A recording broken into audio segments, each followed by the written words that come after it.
Gisela selalu bersikap layaknya istri biasa yang patuh, membiarkan suaminya Yuda tampil sebagai kepala keluarga yang sukses dan kaya raya, padahal modal bisnis, rumah mewah hingga fasilitas kartu kredit unlimited yang dipakai Yuda dan keluarganya adalah fasilitas dari perusahaan mendiang ayah Gisela.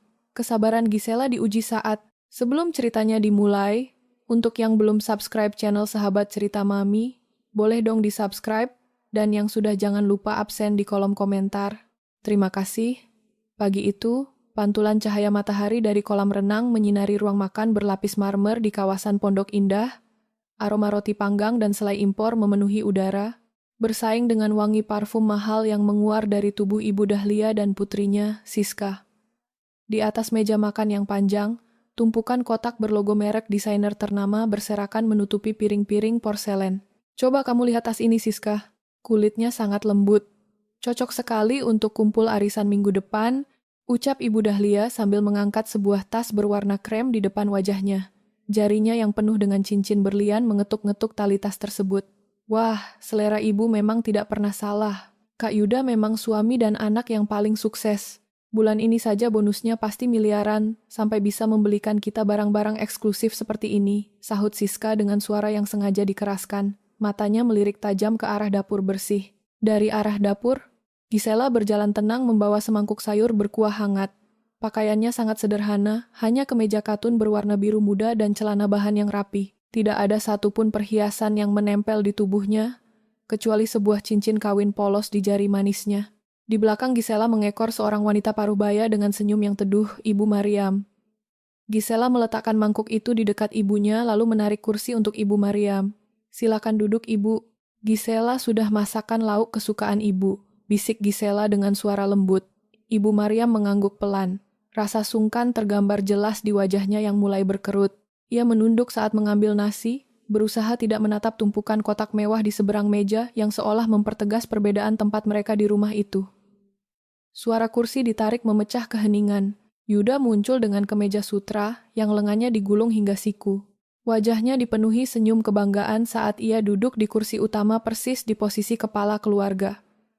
Pagi, Ma. Pagi, Sis, sapa Yuda dengan suara beratnya. Ia langsung meraih sepotong roti tanpa menoleh sedikit pun kepada Gisela yang baru saja menuangkan kopi hitam ke dalam cangkirnya. Pagi, anak mama yang paling hebat, sambut Ibu Dahlia dengan mata berbinar. Wanita parubaya itu meletakkan tas barunya, lalu mencondongkan tubuhnya ke depan. Yuda, Mama sudah membuat rencana besar. Akhir bulan ini kita semua harus berangkat liburan ke Lombok. Teman-teman arisan Mama selalu memamerkan foto mereka di resor bintang 5 di sana. Mama tidak mau kalah, kita harus menyewa kamar yang paling mahal untuk merayakan kesuksesan proyek barumu. Yuda menghentikan kunyahannya sejenak. Ada sedikit keraguan melintas di matanya, tetapi egonya jauh lebih cepat merespons. Lombok ya, Ma, boleh saja. Demi kebahagiaan Mama dan Siska, apa sih yang tidak bisa Yuda berikan? Atur saja semuanya. Nah, begitu baru anak kebanggaan. Seru Ibu Dahlia puas. Siska langsung membuka ponselnya dengan gerakan cepat. Aku yang pilihkan hotelnya, Bu. Kita pesan kamar yang menghadap langsung ke laut. Tapi tunggu dulu. Siska sengaja menggantungkan kalimatnya. Pandangannya bergeser menatap Ibu Mariam yang sedang mengunyah makanannya dengan pelan. Kak Yuda, liburan ini kan temanya eksklusif. Kalau Ibu Mariam ikut, sepertinya kurang cocok.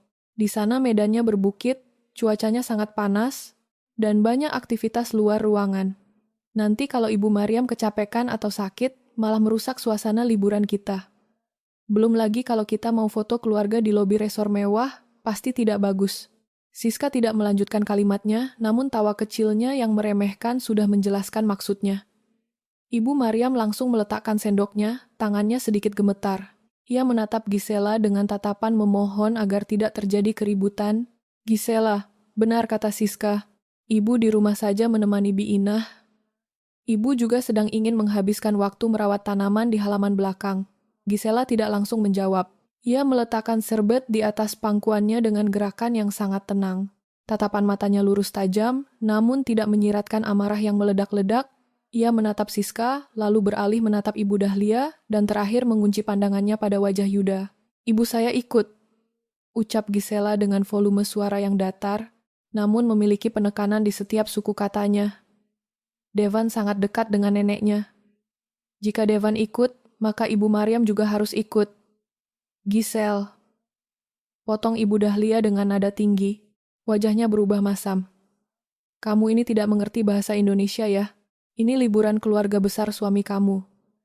Yang membayar semua fasilitas di sana adalah Yuda. Wajar kalau Yuda ingin memprioritaskan kenyamanan ibu kandung dan adiknya sendiri. Kamu jangan terlalu banyak menuntut. Gisela tetap tidak terpancing. Ia menatap suaminya yang hanya diam menunduk mengaduk kopi. Yuda, kamu keberatan kalau ibu saya ikut? Tanya Gisela langsung. Yuda berdeham berusaha mengumpulkan wibawanya yang semu.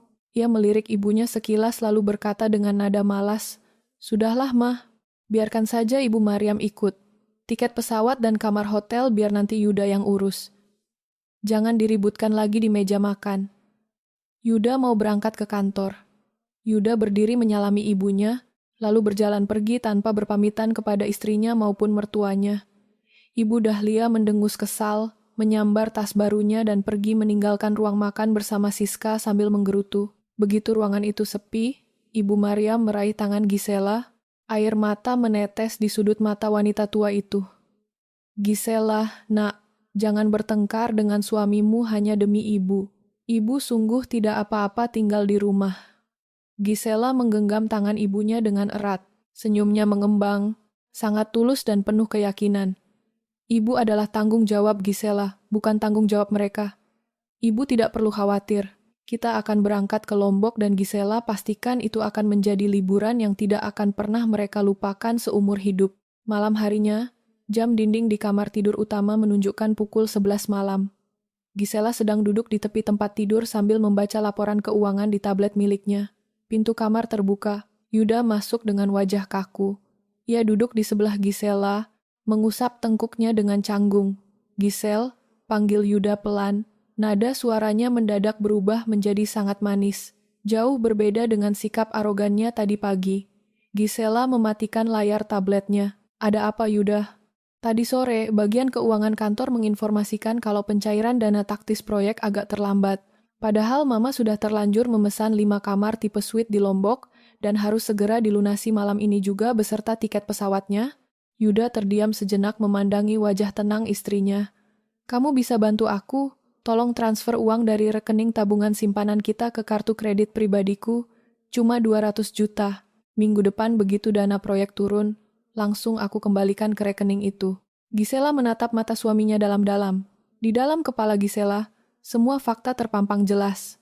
Rekening yang Yuda sebut sebagai tabungan simpanan bersama sebenarnya adalah rekening penampungan pasif yang setiap bulannya diisi oleh perusahaan almarhum ayah Gisela.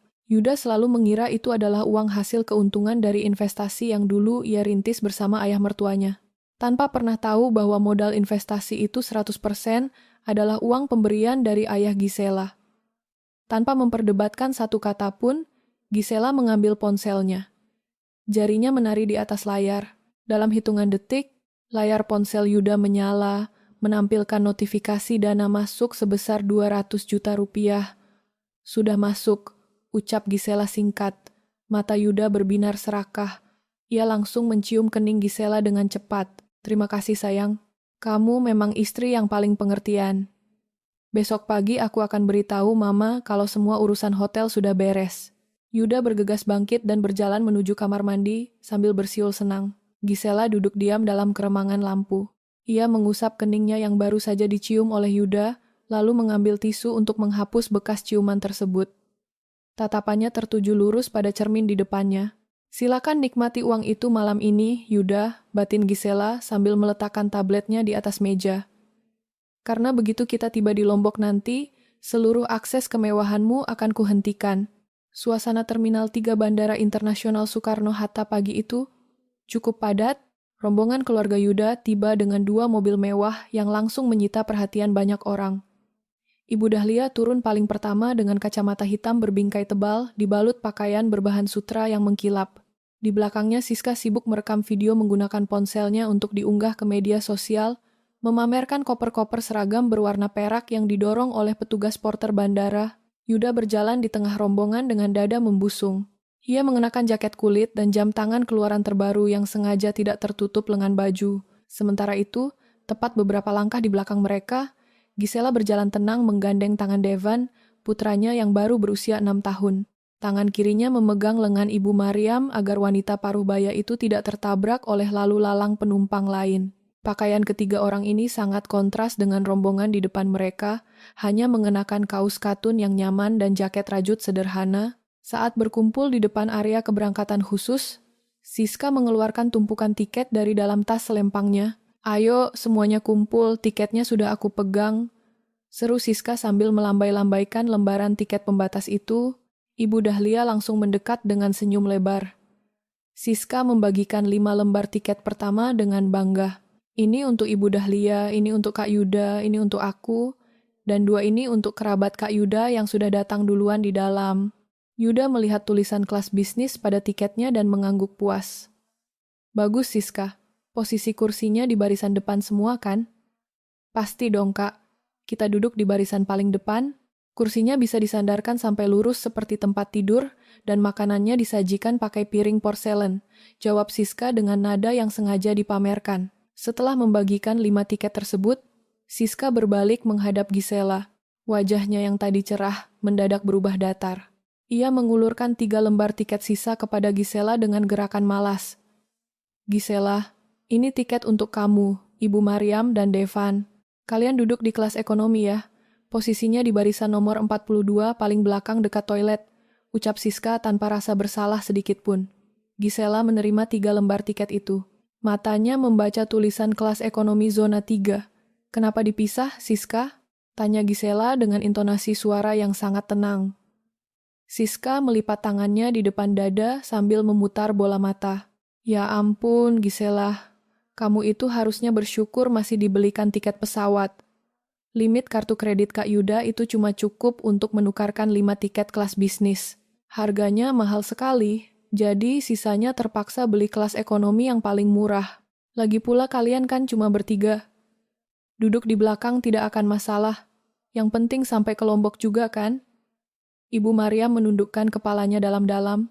Ia merasa sangat malu, karena beberapa calon penumpang di dekat mereka mulai mencuri dengar percakapan tersebut.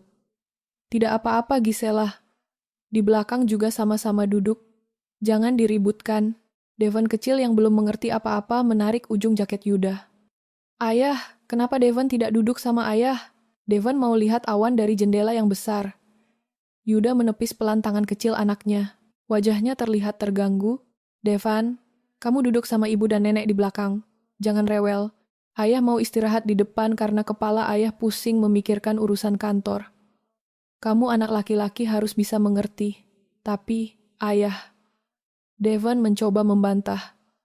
"Devan, diam," bentak Yuda dengan suara tertahan namun tajam.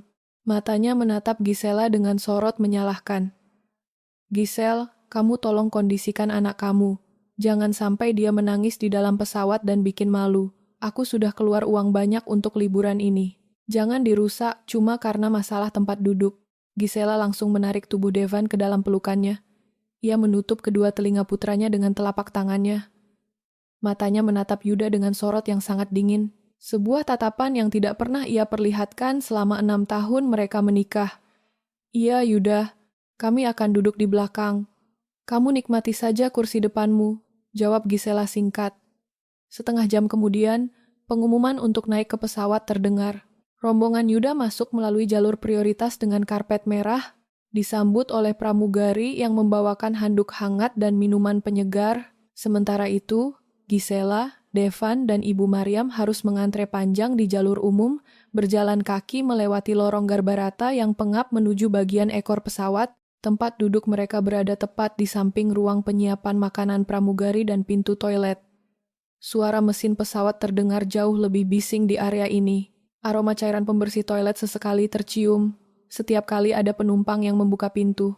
Gisela membantu meletakkan tas kecil ibunya ke dalam kabin atas lalu memasangkan sabuk pengaman pada Ibu Maryam dan Devan. Ibu Maryam duduk di dekat jendela kecil, menatap ke arah luar dengan mata yang berkaca-kaca. "Maafkan ibu ya, nak. Gara-gara mengajak ibu, kamu dan Devan jadi harus ikut menderita seperti ini," bisik Ibu Maryam dengan suara serak. Gisela mengambil kedua tangan ibunya yang kasar dan menggenggamnya dengan sangat erat. Ia menempelkan punggung tangan wanita yang melahirkannya itu ke pipinya. Ibu tidak boleh bicara begitu, Ibu. Dengar kata Gisela baik-baik. Ini adalah terakhir kalinya dalam hidup kita ada orang yang berani meletakkan ibu di barisan paling belakang. Gisela bersumpah, mulai besok pagi, orang-orang yang duduk di depan itu akan memohon untuk bisa berdiri di tempat ibu berpijak sekarang, ucap Gisela dengan suara yang tegas dan mantap. Pesawat mulai bergerak menuju landasan pacu. Suara gemuruh mesin berakselerasi dengan kencang membawa tubuh besi raksasa itu membelah awan. Gisela menyandarkan kepalanya ke kursi. Di barisan paling depan sana, Yuda mungkin sedang bersulang jus jeruk dengan ibunya sambil menertawakan nasib istri dan mertuanya. Namun di barisan paling belakang ini, Gisela baru saja mematikan seluruh sisa rasa cintanya kepada suaminya. Tidak ada lagi ruang untuk negosiasi. Tidak ada lagi ruang untuk pintu maaf. Yuda telah memilih jalannya sendiri dan Gisela akan memastikan jalan pulang pria itu tertutup rapat selamanya. Matahari siang Pulau Lombok menyambut kedatangan rombongan keluarga Yuda dengan hawa panas yang menyengat. 2 unit mobil komuter mewah yang disewa khusus oleh Siska berhenti tepat di lobi utama Grand Heritage Resort.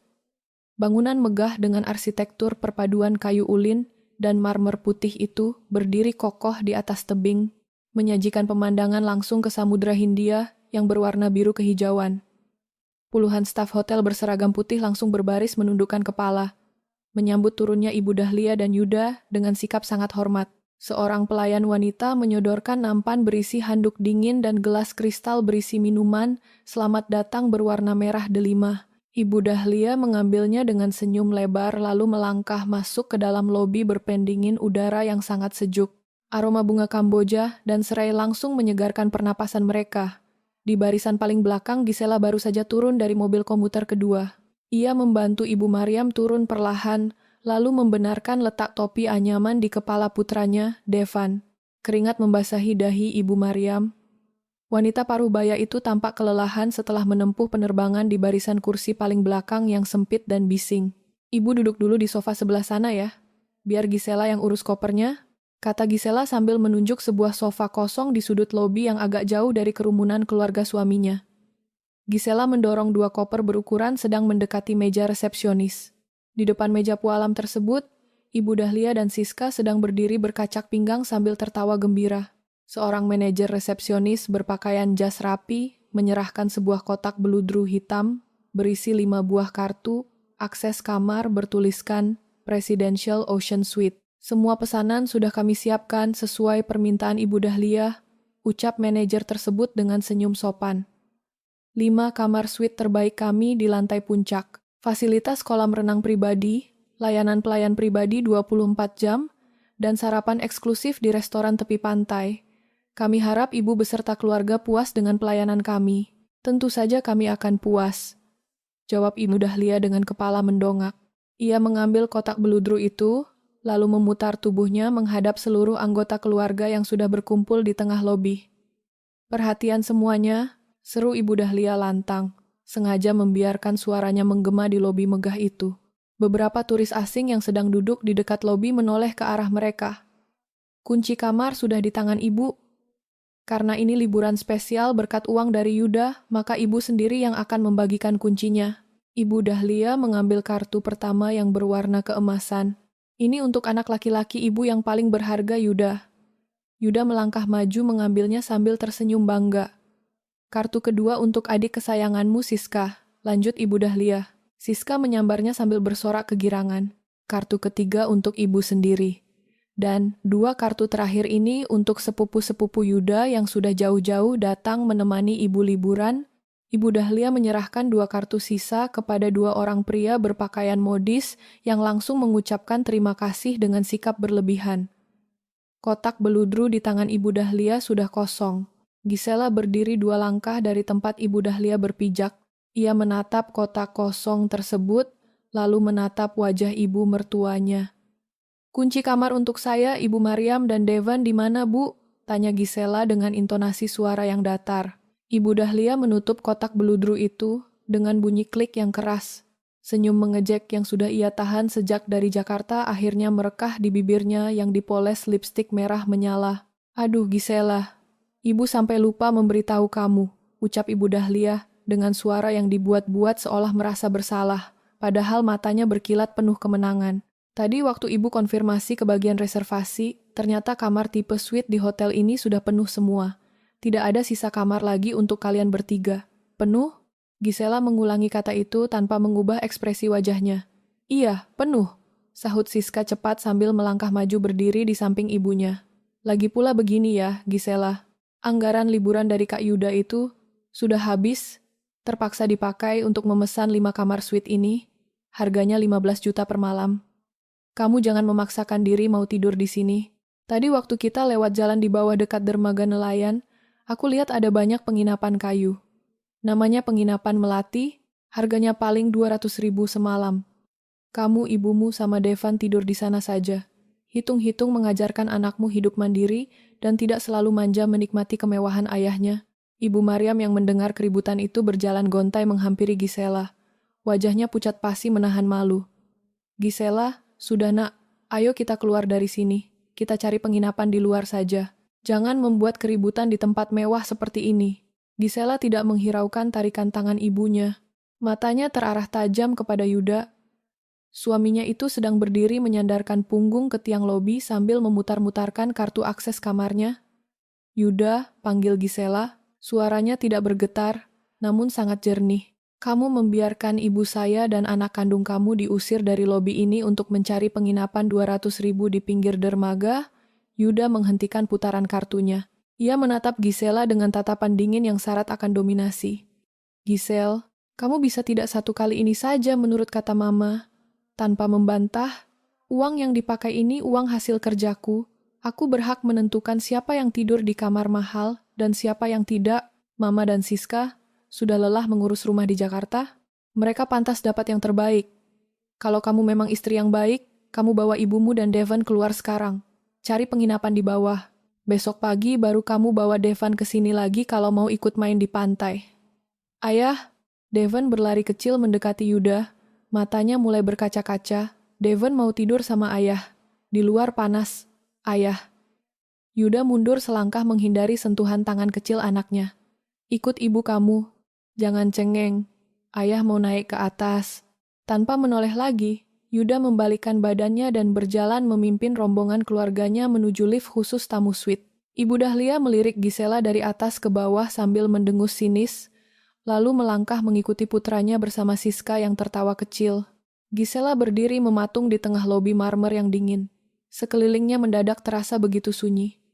Ia menunduk menatap Devan yang sedang mengusap air mata di pipinya. Gisela berjongkok merangkul kedua pundak putranya, lalu menatap mata anak itu dengan tatapan yang sangat teguh. Devan, anak ibu yang kuat, Devan tidak boleh menangis, bisik Gisela tegas. Mulai detik ini, air mata Devan terlalu berharga untuk jatuh karena laki-laki itu. Kita tidak akan tidur di penginapan nelayan, kita akan pergi ke tempat yang jauh lebih bagus. Gisela berdiri. Ia mengambil alih pegangan koper dari tangan Ibu Maryam. Wajah Gisela sangat tenang. Amat sangat tenang hingga membuat manajer resepsionis yang sejak tadi menyaksikan peristiwa itu menundukkan wajahnya karena canggung. Tidak ada amarah, tidak ada isak tangis, tidak ada permohonan, hanya ada kebisuan yang padat. Ayo ibu, kita tinggalkan tempat ini, ucap Gisela. Ia memutar tubuhnya, mendorong 2 koper tersebut dengan langkah yang sangat mantap. Pintu kaca otomatis, lobi terbuka lebar. Menyambut keluarnya Gisela, Ibu Maryam, dan Devan kembali ke bawah terik matahari Lombok. Mereka berjalan meninggalkan kemegahan Grand Heritage Resort, meninggalkan Yuda yang mengira dirinya adalah pemenang, tanpa pernah menyadari bahwa sang pemilik gedung baru saja mencabut seluruh hak asuhnya atas kekayaan tersebut. Panasnya aspal jalanan di depan gerbang Grand Heritage Resort sedikit pun tidak mempengaruhi langkah pasti Gisela. Di belakangnya, 2 petugas keamanan berseragam biru menatap kepergian mereka dengan dahi berkerut. Bingung melihat 3 orang anggota keluarga tamu kelas suite berjalan kaki meninggalkan area hotel. Namun Gisela tidak menoleh ke belakang sama sekali. Matanya tertuju lurus pada sebuah taksi bandara berwarna biru yang sedang berhenti di dekat pangkalan luar resor. Gisela melambaikan tangan. Taksi itu meluncur mendekat. Sang sopir turun dengan sigap membantu memasukkan 2 koper sedang milik Gisela ke dalam bagasi. Mau menuju kemana, Ibu? Di bawah sana ada banyak penginapan bagus kalau mau mencari kamar, tanya sopir itu dengan ramah saat mereka sudah masuk ke dalam kabin taksi yang berpendingin udara. Gisela membantu memasangkan sabuk pengaman Devan, lalu menjawab dengan suara yang tegas dan jernih. Kita kembali ke Bandara Internasional Lombok, Pak. Tolong ambil jalur yang paling cepat. Mobil taksi mulai melaju meninggalkan tebing pantai. Pemandangan laut biru yang tadi diagungkan oleh Yuda perlahan tertutup oleh rimbunnya pohon kelapa dan bukit-bukit kering. Di kursi belakang, Ibu Maryam duduk di sudut dekat jendela. Tangan keriputnya mulai bergetar. Perlahan, isak tangis tertahan terdengar dari bibir wanita paruh baya itu. Gisela segera mengambil tisu dari dalam tasnya. Ia menghapus air mata yang membasahi pipi ibunya dengan gerakan yang amat lembut. Gisela, ibu merasa sangat berdosa, bisik Ibu Maryam dengan suara serak. Matanya menatap Gisela dengan penuh rasa bersalah. Coba saja tadi ibu menolak ajakanmu dan tetap tinggal di Jakarta, rumah tanggamu pasti tidak akan hancur seperti ini. Yuda pasti sangat marah kepada kita. Bagaimana nasibmu dan Devan nanti kalau dia meninggalkan kalian? Gisela memegang kedua pundak ibunya. Ia menatap wajah Ibu Maryam dengan senyum yang sangat menenangkan. Tidak ada kesedihan di mata Gisela. Yang ada hanyalah ketenangan yang luar biasa. Ibu dengarkan kata Gisela baik-baik, ucap Gisela pelan namun penuh ketegasan. Kehancuran hari ini bukan karena ibu. Ini adalah akhir dari sebuah kebohongan panjang yang selama ini Gisela biarkan.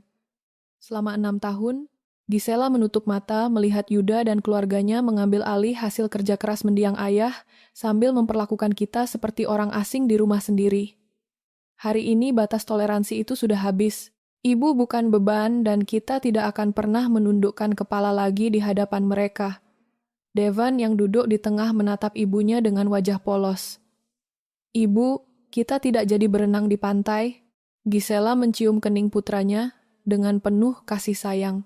Kita akan berenang di kolam renang yang jauh lebih besar dan lebih indah, sayang, di rumah baru kita di Bali. Setelah memastikan ibunya dan putranya tenang, Gisela membuka resleting tas jinjingnya. Ia mengeluarkan sebuah laptop tipis berwarna perak dan membukanya di atas pangkuan. Layar laptop menyala, memantulkan cahaya putih di wajah Gisela. Ia memasang 1 unit penyuara kuping nirkabel ke telinga kanannya, lalu mengetikkan sebuah nomor pada layar ponselnya. Nomor itu tersimpan dengan nama Pak Dharma. Panggilan tersambung pada nada dering kedua. Suara seorang pria paruh baya yang berat, tegas, dan sangat profesional terdengar dari seberang sana. Selamat siang Ibu Gisela, ada yang bisa saya bantu? Sapa Pak Dharma dengan sikap sangat hormat. Suara Gisela mendadak berubah. Intonasinya menjadi sangat dingin, rapi, dan memiliki otoritas mutlak layaknya seorang pemilik perusahaan besar. Selamat siang Pak Dharma. Saya butuh Anda menjalankan protokol darurat pembatalan wewenang keuangan perusahaan detik ini juga. Perintah Gisela tanpa basa-basi. Terdengar suara ketukan papan tik yang cepat dari ujung telepon. Baik Ibu Gisela, sistem otorisasi utama sudah saya buka. Silakan berikan instruksinya. Pertama, bekukan 3 kartu kredit platinum atas nama Yuda yang menginduk pada rekening penampungan operasional perusahaan. Cabut seluruh hak otorisasi penandatanganan cek dan persetujuan pencairan dana proyek di perusahaan mulai jam 12.00 siang ini. Kosongkan seluruh saldo di rekening ganda miliknya. Instruksi pertama dieksekusi, jawab Pak Dharma tegas. Ketiga kartu platinum atas nama Yuda telah diblokir permanen dengan keterangan pencabutan hak guna. Saldo rekening penampung telah ditarik kembali ke kas induk. Selanjutnya, Ibu Gisela menatap keluar jendela taksi melihat papan penunjuk arah menuju bandara. Kedua, masuk ke sistem manajemen keuangan internal jaringan perhotelan kita. Cek data jaminan deposit yang masuk ke Grand Heritage Resort Lombok atas nama reservasi Ibu Dahlia. Berapa angka pastinya? Terjadi hening selama 5 detik sebelum Pak Dharma kembali bersuara. Saya sudah menemukan datanya, Ibu. Total jaminan deposit yang terkunci di sistem kasir resor Lombok adalah 75 juta untuk 5 kamar suite dengan sisa tagihan pelunasan sebesar 140 juta yang belum dibayar. Tarik kembali deposit 75 juta rupiah itu sekarang juga ke rekening pusaka, perintah Gisela dengan suara datar. Batalkan penjaminan otomatis dari kantor pusat. Ubah status reservasi ke 5 kamar tersebut menjadi tamu reguler tanpa jaminan deposit. Pak Dharma menghentikan ketukan jarinya sejenak. Nada suaranya terdengar sedikit hati-hati, namun tetap mematuhi. Ibu Gisela, Jika saya menarik jaminan deposit tersebut dari sistem sekarang, perangkat lunak akuntansi resor otomatis akan mengirimkan peringatan merah ke meja resepsionis. Pihak hotel akan langsung meminta pembayaran tunai atau kartu jaminan baru kepada tamu yang bersangkutan dalam batas waktu 60 menit. Jika mereka gagal memberikan kartu yang valid, sistem kunci pintu kamar mereka akan terblokir secara otomatis. Itu memang tujuan saya, Pak Dharma, jawab Gisela dengan tatapan mata yang amat sharp. Biarkan mereka membayar harga kesombongan mereka sendiri pakai uang mereka yang sebenarnya. Dapat dipahami Ibu. Instruksi kedua selesai diproses. Dana 75 juta telah kembali ke kas perusahaan. Ada tambahan lain? Gisela menutup matanya sejenak, mengambil napas panjang untuk melepaskan seluruh beban yang tersisa di dadanya. Pesankan saya 3 tiket pesawat kelas bisnis paling awal menuju Bali siang ini. Hubungi manajer properti kita di Seminyak. Siapkan villa pribadi yang menghadap ke pantai. Pastikan mobil jemputan sudah siap di depan pintu kedatangan saat kami mendarat. Semua instruksi siap dijalankan.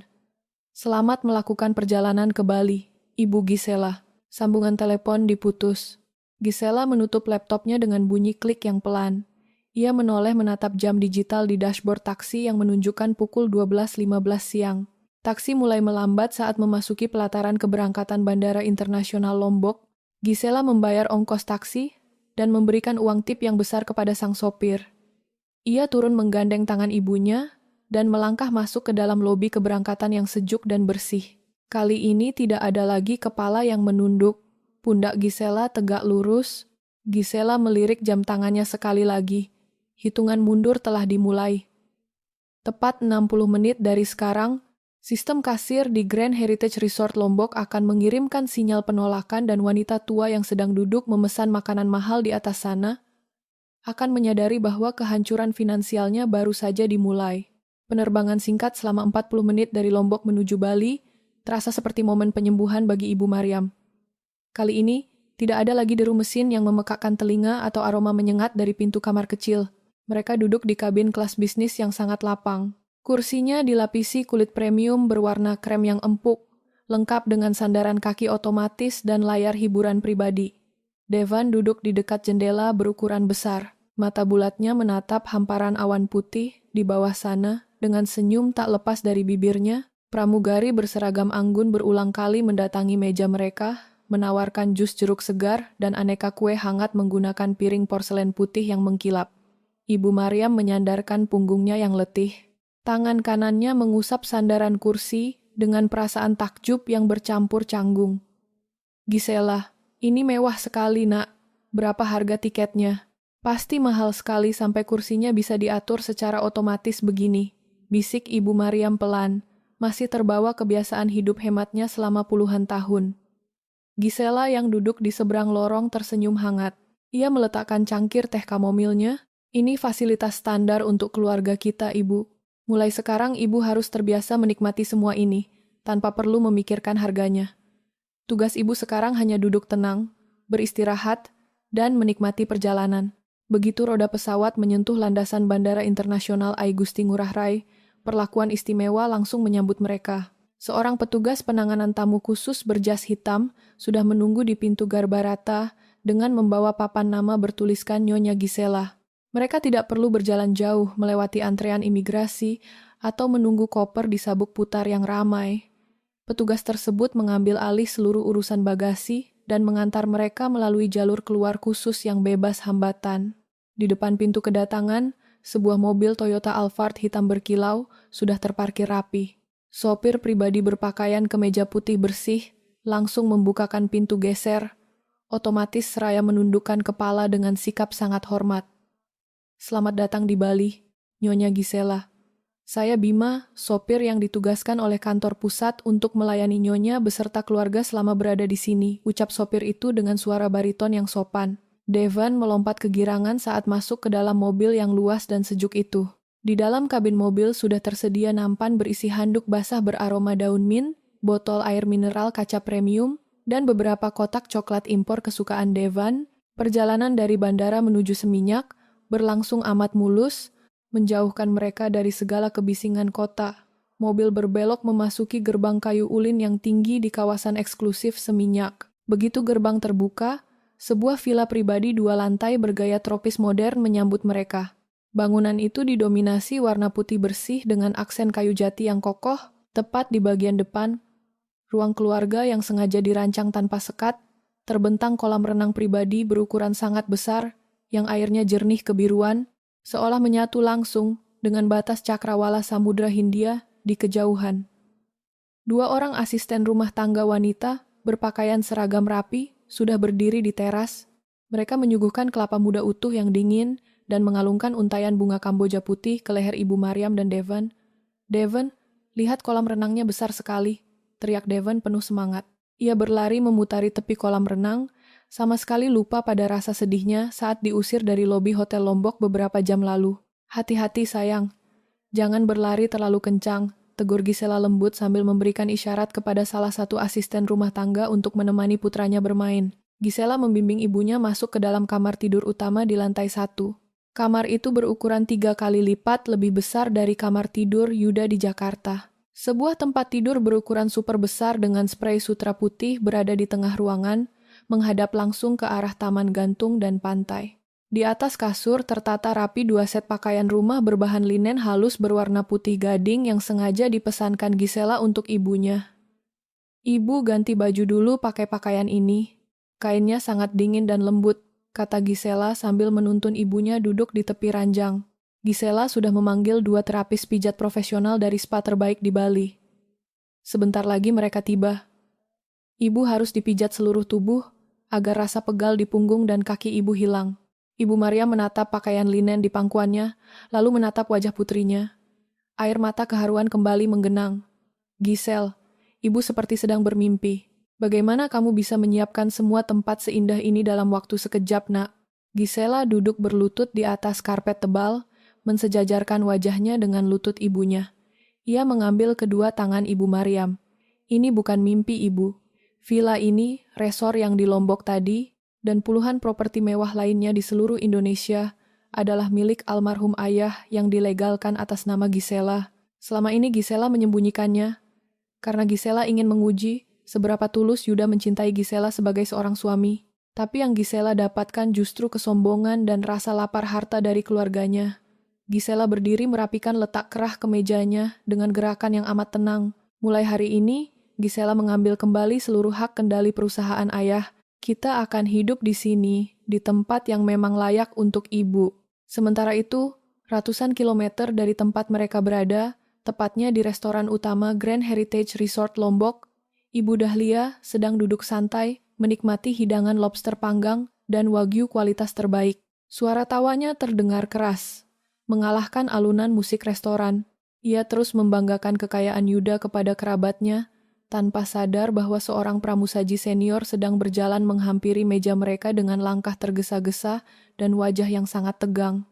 Mesin pembaca kartu di meja kasir restoran baru saja mengeluarkan bunyi peringatan merah berulang kali menolak seluruh akses otorisasi dari kamar tipe suite yang mereka tempati. Tepat pada detik itu, ponsel di dalam saku celana Gisela bergetar pendek.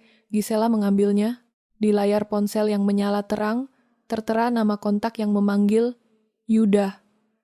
Gisela menatap layar itu selama beberapa detik. Senyum tipis yang amat dingin terukir di sudut bibirnya. Ia sama sekali tidak berniat menggeser tombol hijau untuk menerima panggilan tersebut. Jarinya justru menekan tombol daya di sisi kanan ponsel selama 3 detik, lalu memilih opsi matikan daya. Layar ponsel berubah menjadi hitam total. Gisela melirik jam dinding gantung di sudut kamar villa yang menunjukkan pukul 1.15 siang. Waktu 60 menit yang diberikan oleh sistem kasir hotel di Lombok telah resmi berakhir. Kepanikan finansial pertama baru saja menghantam meja makan siang Ibu Dahlia. Matahari siang bersinar terik di atas tebing pantai Grand Heritage Resort Lombok. Di dalam restoran utama yang sejuk dan berdinding kaca transparan, kemewahan sedang dipamerkan dengan sangat vulgar. Meja panjang di sudut ruangan yang menghadap ke laut dipenuhi oleh piring-piring besar berisi hidangan laut premium. Ibu Dahlia duduk di bagian tengah dengan tawa yang terus meledak. Tangan kanannya memegang garpu kecil untuk mencungkil daging lobster berukuran besar yang disiram saus mentega bawang muda. Sementara tangan kirinya sesekali membetulkan letak kacamata hitam berbingkai emas yang sengaja disematkan di atas kepalanya. "Kalian makan yang banyak, jangan ada yang sungkan." Seru Ibu Dahlia kepada dua kerabat pria suaminya yang sedang mengunyah daging sapi wagyu dengan lahap. Di restoran ini, semua makanannya diimpor langsung dari luar negeri. Harganya memang selangit. Satu porsi daging ini saja harganya bisa sama dengan gaji orang biasa sebulan. Tapi bagi Yuda, uang segini hanya seperti uang receh yang jatuh dari kantong. Siska menyambung perkataan ibunya seraya menuangkan minuman bersoda impor ke dalam gelas kristal. Betul sekali kata ibu. Kita harus menikmati fasilitas kelas atas ini sampai puas.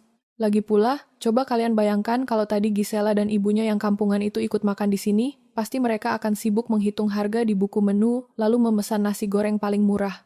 Bikin malu saja. Ibu sungguh tidak habis pikir dengan jalan pikiran Gisela, sahut Ibu Dahlia sambil mendengus meremehkan. Diberi suami kaya raya dan tampan seperti Yuda bukannya bersyukur, malah selalu memasang wajah sedih seolah dianiaya. Biar saja dia tidur di penginapan kayu di dekat dermaga bawah sana bersama ibunya, biar dia sadar diri dari mana asalnya. Yuda yang duduk di ujung meja hanya tersenyum miring mendengar pujian ibunya. Ia mengambil sepotong daging lalu mengunyahnya dengan sikap amat percaya diri. Pria itu merasa hidupnya sudah berada di puncak dunia. Ia memiliki jabatan tinggi, dihormati oleh keluarga besarnya, dan memegang kendali penuh atas uang yang mengalir ke rekeningnya. Tidak ada sedikit pun rasa mengganjal di hatinya ketika mengingat anak kandungnya yang tadi menangis ingin ikut bersamanya. Namun, pesta kemeriahan di meja nomor 7 itu tidak berlangsung lama. Dari arah meja kasir utama restoran, seorang pramusaji senior berjalan cepat dengan langkah sedikit tertahan. Wajah pria berseragam jas rapi itu terlihat sangat tegang. Namun ia berusaha keras menjaga senyum profesionalnya agar tidak menimbulkan keributan di antara tamu lain. Pramusaji tersebut berhenti tepat di samping kursi Yuda. Ia menundukkan badannya sedikit lalu berbicara dengan volume suara yang sangat terkontrol dan pelan, khusus ditujukan kepada Yuda. "Permisi, Bapak Yuda. Mohon maaf mengganggu waktu santap siang Anda beserta keluarga," sapa pramusaji itu dengan artikulasi yang sangat jelas. Yuda menoleh tanpa meletakkan garpunya. Alisnya terangkat sebelah. "Ada apa? Makanannya ada yang kurang? Saya rasa semua pesanan kami sudah keluar." "Bukan mengenai hidangannya, Pak," jawab pramusaji tersebut, seraya melirik sekilas ke arah meja kasir. "Manajer resepsionis kami di lobi depan baru saja menghubungi bagian restoran. Ada sedikit kendala teknis terkait sistem penjaminan deposit pada kamar yang Bapak tempati. Manajer kami memohon perkenan Bapak Yuda untuk meluangkan waktu sebentar ke meja resepsionis sekarang agar dapat dilakukan pemindaian ulang pada kartu Bapak." Ibu Dahlia langsung meletakkan cangkir tehnya dengan bunyi benturan yang cukup keras. Wajahnya berubah tidak suka. "Kendala sistem? Apa maksud kamu? Anak saya ini tamu kamar kelas suite. Kunci kamarnya saja tadi sudah diberikan langsung oleh manajer kalian. Jangan membuat urusan jadi berbelit-belit. Kalau mesin kalian yang rusak, ya perbaiki sendiri. Mohon maaf yang sebesar-besarnya, Ibu." Pramusaji itu menunduk semakin dalam, namun nada suaranya tetap tegas dan tidak goyah. "Berdasarkan protokol keamanan kasir kami, kendala ini hanya bisa diselesaikan langsung oleh pemilik kartu di depan mesin utama. Kami mohon kesediaan Bapak Yuda." Yuda membuang napas kasar. Ia melempar serbet makannya ke atas meja dengan sikap arogan, lalu berdiri sambil merapikan kerah jas santainya. "Kalian ini hotel bintang 5 tapi sistem komputernya lambat sekali," gerutu Yuda dengan suara keras. "Ya sudah, saya ke depan sebentar. Kalian teruskan saja makannya. Cuma masalah administrasi kecil. Paling mesin mereka salah membaca limit kartu saya yang terlalu besar." Yuda berjalan meninggalkan restoran menuju lobi pualam yang sejuk. Di balik meja resepsionis, 3 orang staf keuangan hotel, beserta seorang manajer senior, sudah berdiri berjejer dengan wajah amat serius. Layar monitor di hadapan mereka menyala dengan kotak peringatan berwarna merah yang berkedip terus-menerus. "Ada masalah apa sebenarnya?"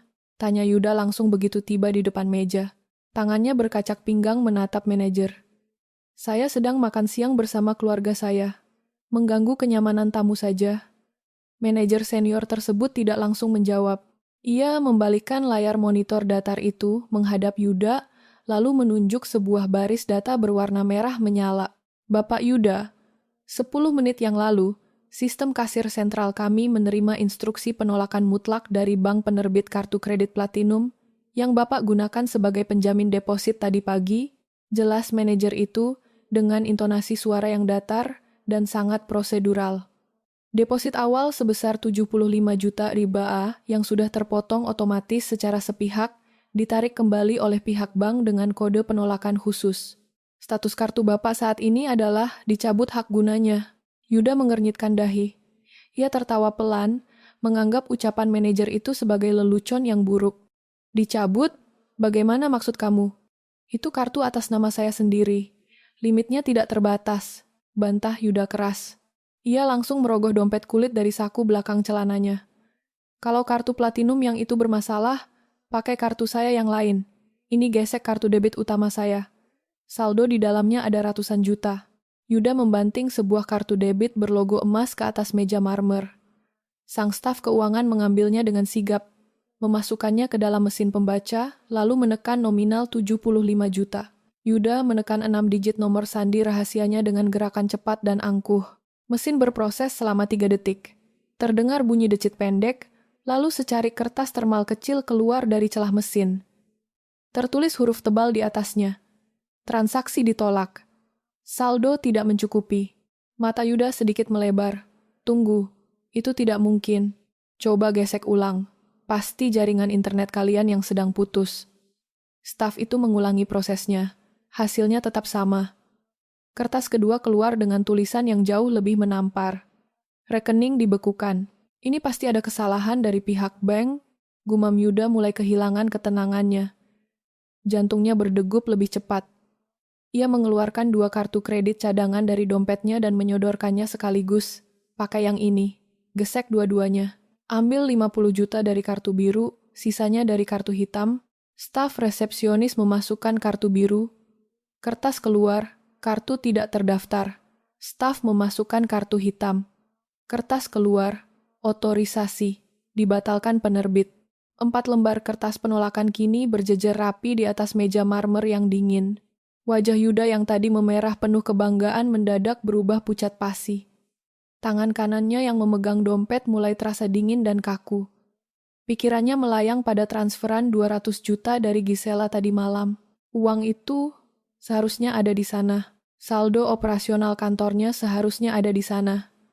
Manajer senior hotel mengambil keempat kertas penolakan tersebut, menumpuknya menjadi satu, lalu menatap mata Yuda dengan sorot mata yang amat sharp dan menuntut.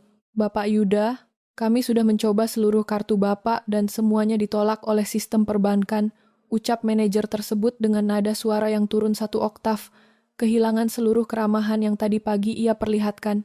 Total tagihan Bapak saat ini untuk pemesanan 5 kamar tipe suite, ditambah biaya konsumsi di restoran siang ini, telah mencapai angka 215 juta. Sesuai aturan perusahaan kami, Bapak wajib melunasi seluruh jaminan tersebut sekarang juga. Yuda menelan ludah dengan susah payah. Tengkuknya mulai dialiri keringat dingin meskipun udara dari pendingin ruangan tepat menyapu kepalanya. Saya bisa menelepon sekretaris saya di Jakarta. Tolong beri saya waktu sebentar. Ini pasti ada pemblokiran sepihak dari kantor.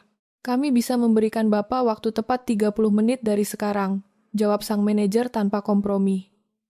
Tangannya mengetuk meja dengan ritme pelan dan mengancam. Jika dalam 30 menit Bapak tidak dapat menyetorkan uang tunai atau memberikan kartu jaminan yang valid, maka dengan sangat menyesal, kami akan mematikan daya listrik di kelima kamar Bapak, mengeluarkan seluruh barang bawaan Bapak, dan menagih biaya santap siang hari ini secara tunai dengan bantuan petugas keamanan. Kaki Yuda terasa goyah saat ia melangkah mundur dari meja resepsionis. Suasana lobi megah yang tadi pagi terlihat seperti istana penaklukan baginya, kini berubah menjadi ruang sidang pengadilan yang menyudutkannya. Turis asing yang melintas menatapnya dengan pandangan penuh tanda tanya. Dalam kepanikan yang mulai merayap naik menguasai dadanya, otak Yuda hanya mampu memikirkan satu nama yang selalu menjadi penyelamat di setiap masalah keuangannya. Ia harus menelepon Gisela. Istrinya itu pasti melakukan sebuah kesalahan saat mentransfer uang tadi malam.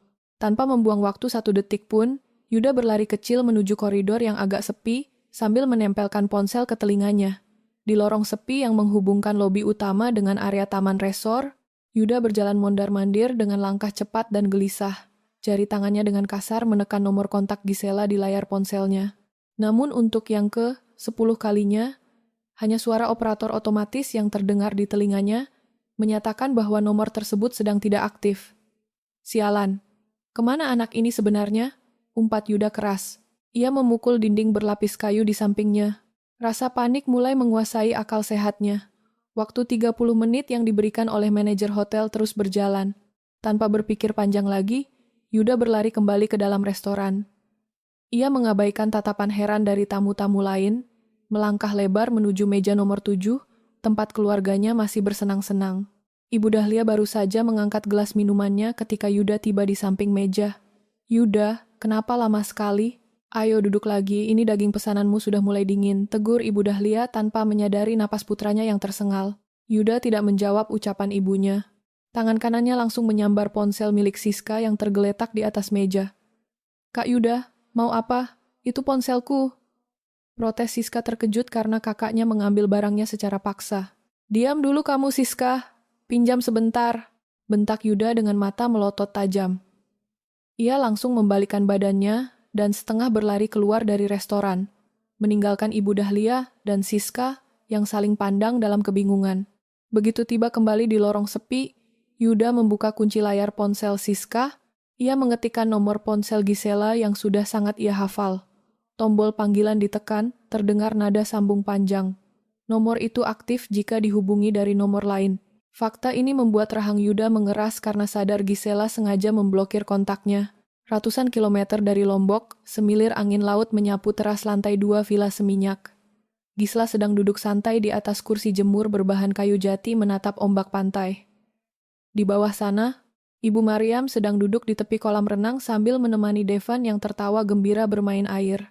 Ponsel di atas meja kaca kecil di samping Gisela berdering. Layar menampilkan sederet nomor baru yang tidak dikenal. Namun melihat 4 angka depan dari operator penyedia layanan tersebut, Gisela langsung tahu bahwa itu adalah nomor milik Siska. Gisela mengambil ponsel itu. Ia membiarkannya berdering sampai nada kelima. Sekadar membiarkan rasa panik di seberang sana bertambah besar. Tepat pada dering ke-6, jarinya menggeser ikon hijau. Gisela menempelkan ponsel ke telinga kanannya. Ia tidak mengucapkan salam. Ia hanya diam dan mendengarkan dari seberang telepon. Suara napas Yuda yang memburu langsung terdengar disusul oleh ucapan amarah yang sangat kasar. "Gisel, kamu di mana? Kamu apain rekeningku?" "Hah?" teriak Yuda dengan volume suara yang keras. "Kenapa semua kartuku ditolak di hotel? Kamu salah memasukkan nomor rekening waktu transfer tadi malam ya? Coba kamu kirim 100 juta sekarang juga ke rekening Siska. Aku malu di depan resepsionis. Cepat transfer sekarang." Gisela tetap memegang ponselnya. Ia mendengarkan seluruh teriakan suaminya dengan ekspresi wajah yang datar dan sangat tenang. Begitu Yuda selesai berteriak dan mengambil napas, Gisela mulai berbicara. Intonasi suaranya sangat pelan, rendah, dan stabil. Namun, setiap kata yang keluar diucapkan dengan amat tegas. "Jangan berteriak di telingaku, Yuda. Suaramu sangat mengganggu," ucap Gisela membuka percakapan. Yuda di ujung telepon terkejut mendengar nada suara istrinya yang tidak menunjukkan rasa takut sedikit pun. "Gisel, kamu jangan main-main ya. Ini urusan darurat.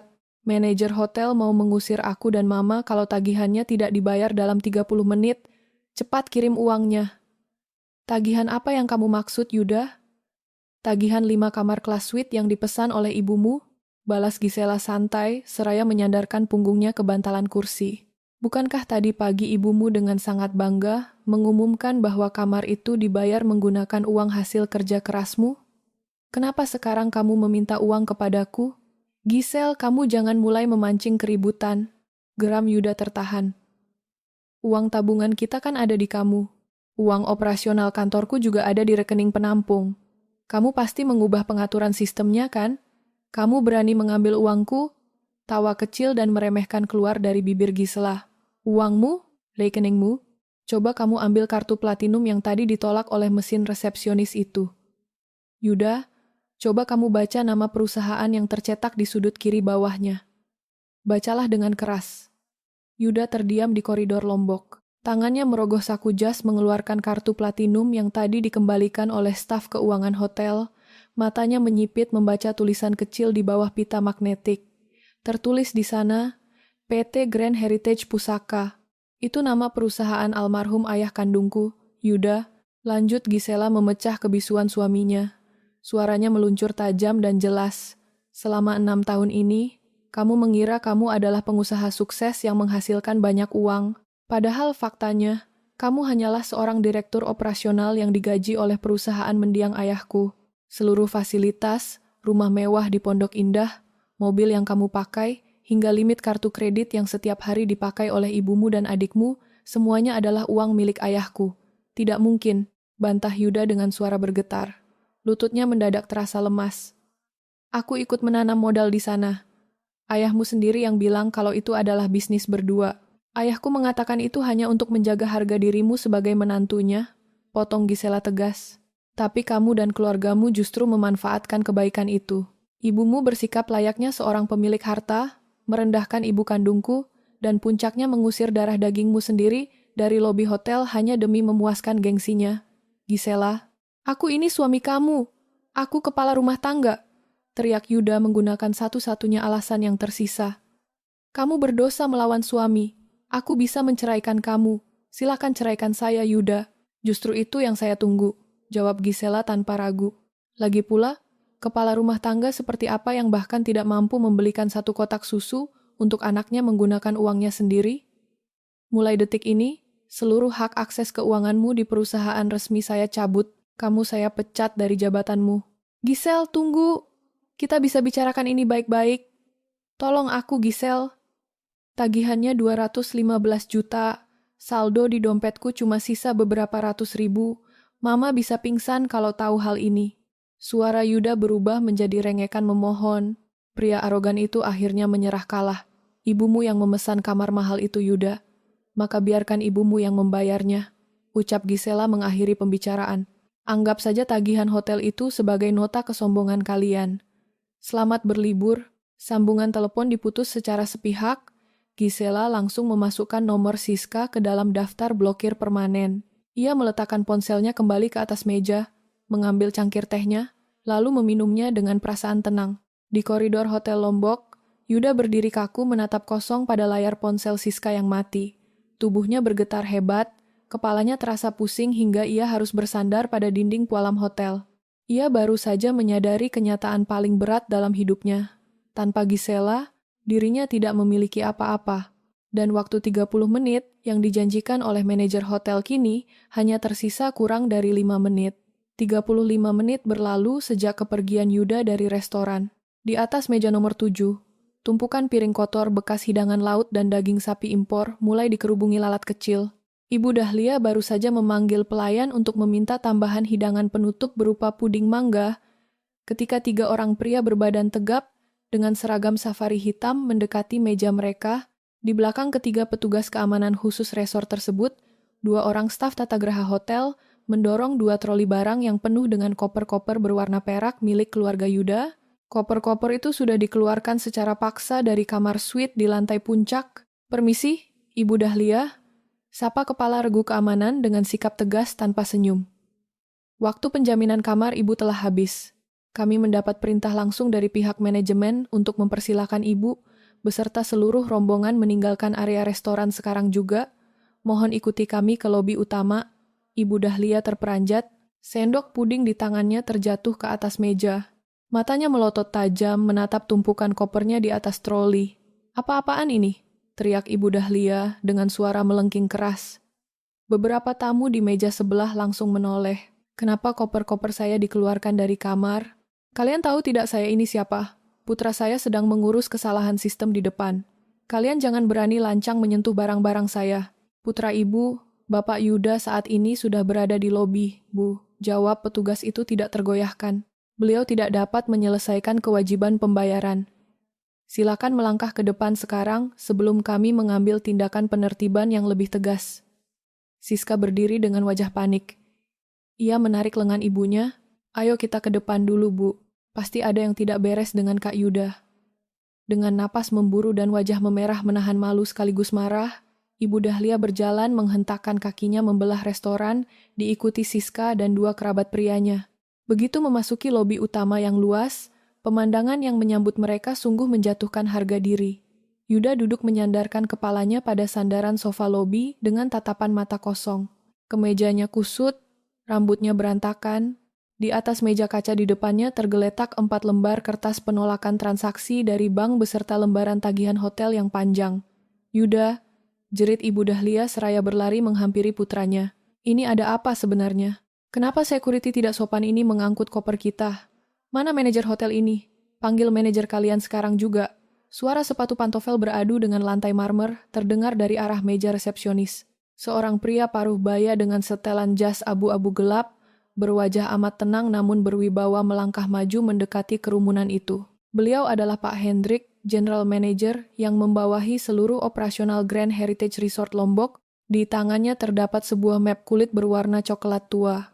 Pak Hendrik berdiri 2 meter di depan sofa tempat Yuda dan ibunya berkumpul. 4 petugas keamanan langsung mengambil posisi berdiri melingkari keluarga tersebut, menutup akses mereka untuk melarikan diri. "Selamat siang, Ibu Dahlia. Saya Hendrik, General Manager resort ini," sapa Pak Hendrik dengan intonasi suara yang berat dan amat dingin. "Saya rasa petugas keamanan kami sudah menjalankan tugasnya dengan sangat sopan. Ibu sekeluarga telah menikmati fasilitas makan siang dan membuka 5 kamar tipe suite terbaik kami tanpa jaminan keuangan yang sah. Total tagihan yang tertera di meja kami adalah 215 juta rupiah. Karena Bapak Yuda tidak mampu membayarnya, maka pengosongan kamar adalah prosedur standar kami." Ibu Dahlia tidak terima. Urat di lehernya menonjol keluar. Ia maju selangkah menunjuk tepat ke depan wajah Pak Hendrik. "Kalian semua ini buta ya?" teriak Ibu Dahlia amat lantang hingga suaranya memantul di langit-langit lobi Pualam. "Kalian tidak tahu siapa keluarga kami. Kami ini kenal dekat dengan pemilik jaringan hotel ini. Pemilik resor ini adalah rekan bisnis dekat putra saya. Kalau saya telepon pemiliknya sekarang, kalian semua yang berdiri di sini akan dipecat hari ini juga. Jangan berani memeras kami." Yuda yang duduk di sofa mencoba menarik ujung baju ibunya sambil menggelengkan kepala dengan lemah. "Sudah, Ma. Diamlah, Ma. Jangan bicara lagi." Namun, Ibu Dahlia yang sudah dikuasai oleh arogansi tidak menghiraukan putranya. Ia terus menantang Pak Hendrik. "Coba, mana nomor telepon bos kalian? Biar saya yang bicara, biar dia tahu kelakuan kurang ajar pegawai bawahannya." Pak Hendrik sama sekali tidak berkedip menerima ancaman tersebut. Senyum tipis yang amat merendahkan terbit di wajah manajer senior itu. Beliau perlahan membuka map kulit koklat di tangannya, mengeluarkan 2 lembar dokumen berhologram resmi negara, lalu membentangkannya tepat di depan wajah Ibu Dahlia. "Silakan Ibu hubungi pemiliknya, Ibu Dahlia," ucap Pak Hendrik dengan suara yang amat jernih, tegas, dan menembus keheningan lobi. Karena pemilik tunggal, pemegang saham mayoritas 100%, sekaligus komisaris utama dari Grand Heritage Group yang menaungi penginapan ini adalah Ibu Gisela. Dan Ibu Gisela baru saja menelepon saya 15 menit yang lalu dari Bali memberikan instruksi mutlak yang harus saya bacakan di depan Ibu. Mata Ibu Dahlia tertuju pada lembaran dokumen hukum di tangan Pak Hendrik. Di baris paling atas yang dicetak tebal tertera nama lengkap Gisela Pusaka sebagai pemilik hak guna bangunan dan aset tunggal. Jantung Ibu Dahlia seolah berhenti berdetak-detik itu juga. Pak Hendrik melanjutkan ucapannya tanpa memberi ampun sedikit pun. Instruksi dari Ibu Gisela sangat sederhana. Jangan berikan potongan harga 1 rupiah pun kepada keluarga ini. Jika mereka tidak bisa membayar tunai hari ini, tahan seluruh barang bawaan di dalam koper mereka sebagai jaminan sitaan, lalu usir mereka keluar dari gerbang resor sekarang juga. Lutut Ibu Dahlia mendadak kehilangan seluruh tulang penopangnya. Tubuh wanita parubaya yang tadi pagi berbalut pakaian sutra mahal itu langsung melorot jatuh, terduduk lemas di atas lantai marmer lobi yang dingin. Kacamata hitam berbingkai emas yang bertengger di kepalanya terjatuh dan retak terinjak oleh hak sepatunya sendiri. Wajahnya pucat pasi seperti mayat, mulutnya terbuka, namun tidak ada satupun suara yang mampu keluar dari tenggorokannya. Siska mundur 3 langkah dengan tubuh bergetar hebat. Ia menatap kakaknya dengan tatapan ngeri. "Kak Yuda, ini bohong kan, Kak? Hotel ini punya Gisela, berarti uang yang kakak pakai selama ini." "Diam kamu, Siska," rintih Yuda sambil menutup wajahnya dengan kedua telapak tangan. Isak tangis keputusasaan pecah dari sela jarinya. Pria itu sudah hancur lebur. Seluruh topeng kebesarannya telah ditelanjangi di depan puluhan pasang mata turis asing yang menatap mereka dengan tatapan jijik layaknya komplotan penipu. Pak Hendrik menutup map kulit koklatnya. Tangannya memberi isyarat tegas kepada para petugas security. Karena ibu tidak dapat melakukan pembayaran tunai, maka kelima koper ibu kami sita secara resmi. Sekarang silakan angkat kaki dari properti milik Ibu Gisela. Dua petugas keamanan bertubuh besar langsung memegang lengan Yuda dan Ibu Dahlia, memaksa mereka berdiri. Mereka digiring, berjalan melewati pintu kaca lobi, menuju pelataran luar. Di luar sana, aspal mendidih di sengat matahari jam 2 siang. Tidak ada lagi mobil komuter sewaan yang menunggu, karena sopir telah pergi akibat Siska belum membayar uang sewa hariannya. Ibu Dahlia berjalan menyeret kakinya sambil menangis memeluk bahu Siska. Sementara Yuda melangkah gontai di barisan paling belakang dengan kepala menunduk dalam-dalam. Rombongan yang tadi pagi berangkat dari Jakarta layaknya keluarga kerajaan, kini resmi diusir menjadi pengelana tanpa harta di pulau orang. Perjalanan pulang selama 2 hari 2 malam dari Pulau Lombok menuju Jakarta terasa seperti hukuman cambuk yang tidak ada habisnya bagi keluarga Yuda. Saat berangkat mereka duduk menyandarkan punggung di kursi empuk kelas bisnis. Kali ini mereka harus berdesakan di dek bawah, kapal feri penyeberangan yang berbau solar, lalu menyambung menumpangi bus ekonomi berpendingin udara yang mesinnya terus mengorok sepanjang jalur pantai utara Jawa. Siska tidak berhenti menangis di dalam bus. Matanya bengkak. Pagi sebelum mereka diusir dari Lombok, ia terpaksa mendatangi sebuah toko emas kecil di dekat pasar tradisional. Ia menjual paksa gelang keroncong emas kebanggaannya dengan harga yang sangat jatuh, dipotong denda surat yang tidak lengkap hanya demi mendapatkan uang tunai untuk membeli 3 tiket bus murah ke Jakarta. Pakaian berbahan sutra yang dibanggakan oleh Ibu Dahlia kini tampak kotor, lecek, dan dipenuhi noda keringat. Bau parfum mahalnya telah lama tergantikan oleh aroma debu jalanan. Sementara itu, Yuda duduk di sudut kursi bus dengan rahang mengeras. Ia tidak berbicara satu patah kata pun selama 48 jam perjalanan. Tatapan matanya kosong menatap jendela bus yang bergetar. Tepat pada pukul 5 sore, di bawah langit Jakarta yang mendung gelap, sebuah taksi daring kelas bawah menurunkan mereka di depan gerbang rumah Pondok Indah. Mereka tidak lagi mendorong koper-koper perak yang elegan, melainkan hanya menjinjing 3 buah kantong plastik besar berisi sisa pakaian kotor yang sempat mereka selamatkan. Yuda melangkah gontai mendekati gerbang kayu jati setinggi 3 meter tersebut. Tangan kanannya merogoh saku celana, mencari kunci gembok cadangan. Namun begitu kepalanya mendongak menatap daun gerbang, langkah Yuda mendadak terhenti seolah kakinya baru saja dipaku ke aspal. Gerbang kayu jati itu telah dililit oleh 2 utas rantai besi ganda yang amat tebal. Pada bagian tengahnya terkunci 2 buah gembok kuningan berukuran besar, dan yang paling membuat darah mereka seakan berhenti mengalir adalah sebuah spanduk vinil merah berukuran besar yang terpasang membentang menutupi celah gerbang. Huruf-huruf balok berwarna putih dicetak sangat jelas di atasnya. Perhatian, tanah dan bangunan ini adalah hak milik sah Ibu Maryam. Pihak yang tidak memiliki izin resmi dilarang masuk atau menempati area ini. Apa-apaan ini? Jerit Ibu Dahlia histeris. Ia menjatuhkan kantong plastik di tangannya, berlari maju, lalu memukul-mukul besi pagar dengan kedua telapak tangannya. Bi Inah, buka pagarnya. Ini Ibu Dahlia pulang. Kurang ajar sekali siapa yang berani memasang tulisan nama Maryam di rumah anak saya. Tidak ada suara Bi Inah yang menyahut dari dalam garasi. Sebagai gantinya, pintu kecil di samping pos penjagaan terbuka. 2 orang pria bertubuh kekar dengan seragam pengamanan khusus, berwarna hitam keluar menghampiri mereka. Wajah kedua penjaga itu sangat dingin dan tidak menunjukkan sikap hormat sama sekali. Maaf, Bapak dan Ibu dilarang membuat keributan di depan properti ini, tegur salah satu penjaga dengan suara lantang. Kami mendapat perintah langsung dari pemilik sah rumah ini, Ibu Maryam, untuk mengamankan lokasi. Seluruh barang pribadi Bapak dan Ibu yang tertinggal di dalam kamar sudah dikemas dan dikirim ke gudang penyimpanan umum di kawasan Palmerah. Alamat lengkapnya ada di surat tanda terima ini. Penjaga itu menyodorkan selembar kertas ke atas pagar. Ibu Dahlia menepis kertas itu hingga jatuh ke tanah. Saya tidak mau tahu. Ini rumah Yuda. Yuda yang membangun rumah ini. Panggil Maryam keluar sekarang juga. Perempuan tidak tahu diuntung. Tepat ketika Ibu Dahlia bersiap melontarkan makian berikutnya, sebuah mobil sedan berwarna perak menepi dan berhenti tepat di belakang taksi yang baru saja pergi. Pintu pengemudi terbuka. Seorang pria berpakaian jas formal rapi keluar dengan membawa sebuah tas kerja berbahan kulit. Beliau adalah Pak Lukman, ketua tim kuasa hukum dari perusahaan keluarga Gisela.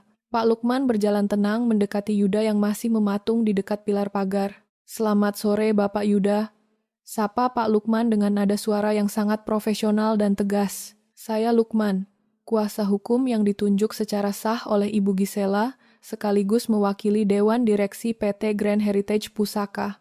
Yuda menelan ludah, tengkuknya bergetar. "Pak Lukman, tolong jelaskan kepada saya, apa maksud semua ini? Kenapa rumah saya disita?" "Ini bukan rumah Bapak," jawab Pak Lukman mengoreksi dengan cepat. "Sertifikat tanah dan bangunan ini sejak awal tercatat atas nama almarhum ayah kandung Ibu Gisela, yang kemudian diwariskan secara penuh kepada Ibu Mariam. Bapak hanya diberikan izin tinggal selama Bapak berstatus sebagai suami Ibu Gisela." Pak Lukman membuka pengunci tas kerjanya dengan bunyi klik yang jernih. Beliau mengeluarkan 2 buah amplop putih tebal, berlogo resmi kantor hukum, lalu menyodorkan amplop pertama kepada Yuda. Amplop pertama ini adalah surat keputusan pemberhentian tidak dengan hormat, jelas Pak Lukman sambil menatap tajam mata Yuda.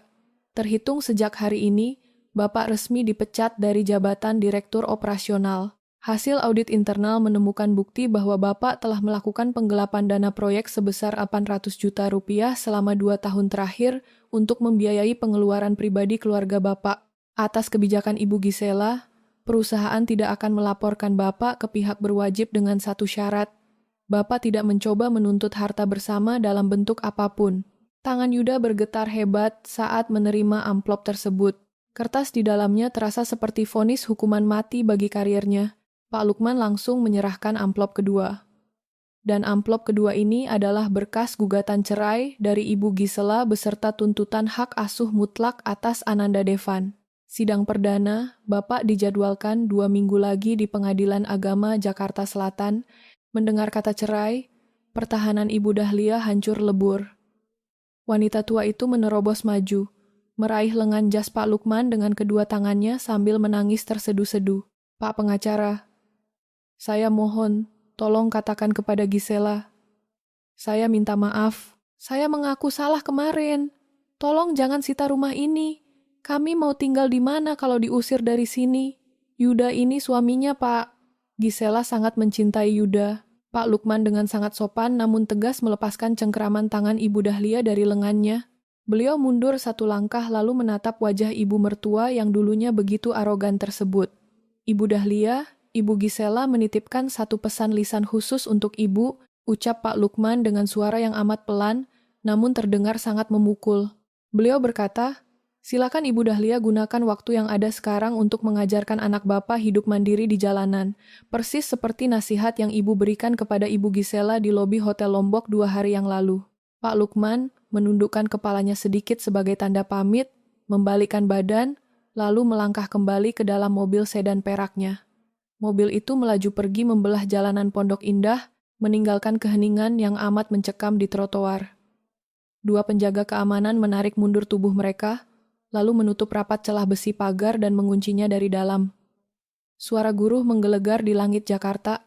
Detik berikutnya, hujan deras turun mengguyur tanpa ampun. Siska jatuh terduduk di atas aspal yang basah sambil memeluk lututnya, menangis melolong meratapi nasibnya. Ibu Dahlia berdiri kaku di tengah guyuran hujan, membiarkan air menghapus riasan wajahnya hingga luntur menyerupai noda hitam di pipinya. Wanita itu terus menggumamkan kata maaf yang sudah kehilangan seluruh harganya. Di sudut pilar, Yuda berdiri sendirian dengan kemeja yang basah kuyup. Tangan kanannya memegang erat 2 amplop putih tersebut hingga kusut. Tatapan matanya tertuju lurus pada nama Ibu Mariam di spanduk merah itu. Dalam kepalanya yang bising oleh suara hujan, Yuda akhirnya sadar bahwa selama ini ia tidak pernah menjadi seorang raja. Ia hanyalah seorang penunggang kuda pinjaman, dan sang pemilik baru saja mengambil kembali pelananya. 3 bulan kemudian, bunyi ketukan palu kayu bergema 3 kali di dalam ruang sidang utama Pengadilan Agama Jakarta Selatan, memutus secara resmi tali ikatan yang telah bertahan selama 6 tahun. Hakim ketua membacakan amar putusan dengan suara yang amat lantang dan mengikat. Gugatan cerai yang diajukan oleh Gisela dikabulkan sepenuhnya. Hak asuh atas Ananda Devan jatuh secara mutlak ke tangan sang ibu. Sementara itu, gugatan rekonvensi atau tuntutan pembagian harta bersama yang diajukan oleh pihak tergugat ditolak seluruhnya oleh majelis hakim karena seluruh bukti legal menyatakan bahwa aset tersebut adalah milik bawaan dari keluarga penggugat. Yuda duduk sendirian di kursi tergugat dengan kepala menunduk dalam-dalam. Tidak ada pengacara mahal yang mendampinginya karena ia tidak mampu membayar jasa hukum. Kemeja putih lengan panjang yang dikenakannya tampak kebesaran, memperlihatkan tubuhnya yang merosot drastis kehilangan belasan kilogram berat badan, matanya menatap kosong ke arah meja penggugat yang hanya diisi oleh Pak Lukman. Gisela bahkan tidak merasa perlu hadir ke ruang pengadilan untuk menyaksikan kejatuhan pria itu. Di sudut lain ibu kota, tepatnya di sebuah gang sempit pinggiran, rel kereta api, kawasan Manggarai, getaran dahsyat mengguncang dinding batako, sebuah rumah petak berukuran 3 kali 4 meter. Suara klakson kereta listrik yang melintas, memekakkan telinga, menyapu debu hitam masuk melalui celah ventilasi rumah yang pengap dan tidak berjendela. Di atas lantai semen yang hanya dilapisi karpet plastik tipis, Ibu Dahlia sedang duduk selonjoran sambil mengipasi tubuhnya menggunakan potongan kardus bekas. Wajahnya yang keriput dipenuhi peluh. Riasan tebal, kacamata mahal, dan perhiasan emas yang dulu selalu melekat di tubuhnya telah menguap entah kemana demi menyambung hidup sehari-hari. "Siska, kamu ini bagaimana sih? Masak mie instan 1 bungkus saja tumpah semua ke lantai." Bentak Ibu Dahlia dengan suara parau yang sudah kehilangan seluruh tenaga keangkuhannya. Matanya melotot menatap tumpukan mie yang bercampur debu di dekat pintu masuk. "Aku kan tidak sengaja, Bu," jawab Siska sambil menangis sesenggukan. Ia berjongkok memunguti helai-helai mie tersebut ke dalam mangkuk plastik yang retak. "Tadi waktu mau kuangkat, pancinya oleng karena kompor minyaknya miring. Ini mie terakhir kita hari ini. Kalau Ibu mau marah, marah saja sama Kak Yuda yang tidak pulang-pulang membawa uang." Tepat pada saat nama itu disebut, sosok Yuda muncul di ambang pintu petak yang rendah. Pria itu harus menundukkan kepalanya agar tidak terbentur kusen kayu yang lapuk. Penampilannya sungguh memilukan. Sepatu kulit mahalnya telah digantikan oleh sandal jepit karet yang menipis pada bagian tumitnya. Kemejanya lecek, dipenuhi noda keringat pada bagian ketiak dan punggung. Di tangan kanannya, Yuda memegang sebuah map koklat berisi surat lamaran kerja yang sudah berkali-kali ditolak. Ia baru saja berjalan kaki sejauh 7 kilometer di bawah terik matahari, mengantre melamar pekerjaan sebagai staf administrasi pembukuan di sebuah bengkel ruko kecil. Namun sang pemilik bengkel langsung menolaknya begitu menguji kemampuan Yuda yang bahkan tidak mengerti dasar-dasar pengoperasian perangkat lunak komputer. Selama ini, Yuda hanyalah seorang direktur pajangan yang semua pekerjaannya diselesaikan oleh para asisten senior mendiang mertuanya. Yuda tidak menjawab keluhan ibunya maupun isak tangis adiknya. Ia meletakkan map koklat itu ke atas meja kayu kecil yang goyah, lalu menjatuhkan tubuhnya ke atas lantai semen.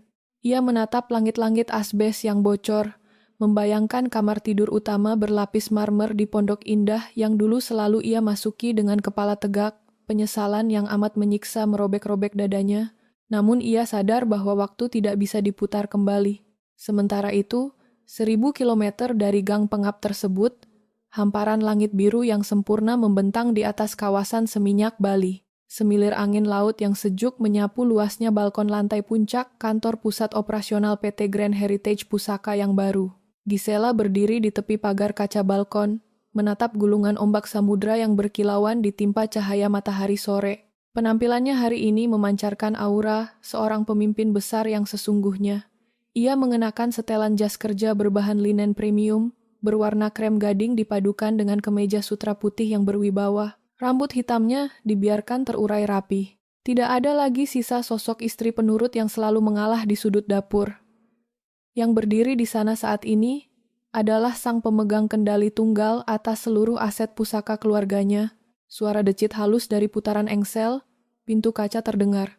Ibu Mariam melangkah masuk ke area balkon dengan senyum yang amat teduh. Wanita parubaya itu tampak jauh lebih segar, bugar, dan bercahaya. Pakaiannya sangat rapi dan anggun, mencerminkan ketenangan batin yang telah lama ia rindukan. Di tangannya terdapat nampan kayu kecil berisi 2 cangkir porselen dengan teh kamomil yang hangat. "Gisela, nak, tehnya diminum dulu," tegur Ibu Mariam lembut seraya meletakkan cangkir tersebut ke atas meja bundar di sudut balkon.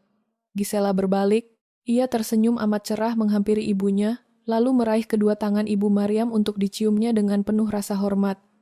Terima kasih Ibu. Ibu tidak perlu repot-repot membawakan teh ke atas. Kan ada staf dapur yang bisa mengantarkannya. Ibu yang ingin membawakannya untukmu. Jawab Ibu Maryam seraya mengusap lembut pipi putrinya.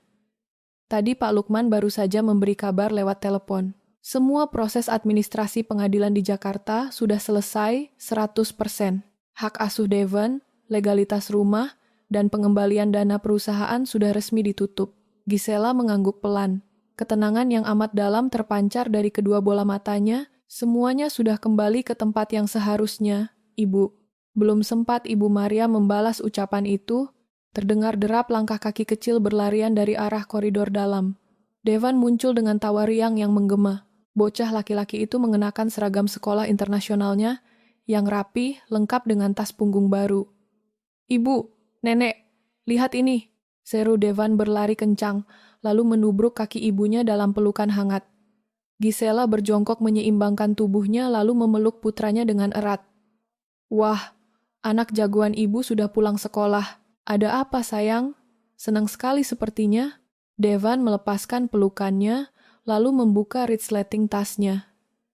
Ia mengeluarkan selembar kertas gambar berukuran besar yang penuh dengan goresan krayon berwarna-warni. Ia membentangkan kertas itu tepat di hadapan wajah Gisela dan Ibu Maryam dengan bangga. Ini tugas menggambar dari guru seni tadi pagi, jelas Devan dengan mata berbinar-binar. Temanya adalah keluarga paling bahagia. Gisela dan Ibu Maryam menatap kertas gambar tersebut. Di atas kertas putih itu tergambar sebuah rumah besar dengan atap berwarna merah berdiri di samping kolam renang biru dan pohon kelapa yang tinggi. Di bawah sinar matahari kuning yang bersinar terang, berdiri 3 sosok manusia yang sedang berpegangan tangan dengan senyum melengkung lebar di wajah mereka. Di bawah ketiga sosok tersebut tertulis tulisan tangan khas anak kelas 1 sekolah dasar dengan huruf balok yang rapi, Devan, Ibu, dan Nenek. Tidak ada sosok laki-laki berjas di barisan itu. Tidak ada ruang kosong yang disisakan. Bagi dunia kecil Devan, definisi keluarga yang utuh dan sempurna telah selesai digambarkan. Air mata keharuan menetes pelan dari sudut mata Ibu Maryam. Ia merangkul pundak Gisela dari belakang. Gisela mencium kedua pipi putranya dengan rasa syukur yang meluap-luap, menyandarkan keningnya pada kening malaikat kecilnya itu. Angin sore Bali bertiup semakin sejuk, membawa pergi seluruh sisa debu masa lalu ke tengah lautan. Pada akhirnya, waktu selalu membuktikan satu hukum alam yang mutlak. Kemewahan sesungguhnya tidak pernah bisa membeli martabat, dan adab tidak akan pernah bisa ditukar dengan uang. Gisela tidak pernah kehilangan seorang suami. Ia hanya baru saja mengembalikan 3 orang pengemis arogan kembali ke tempat mereka yang paling layak.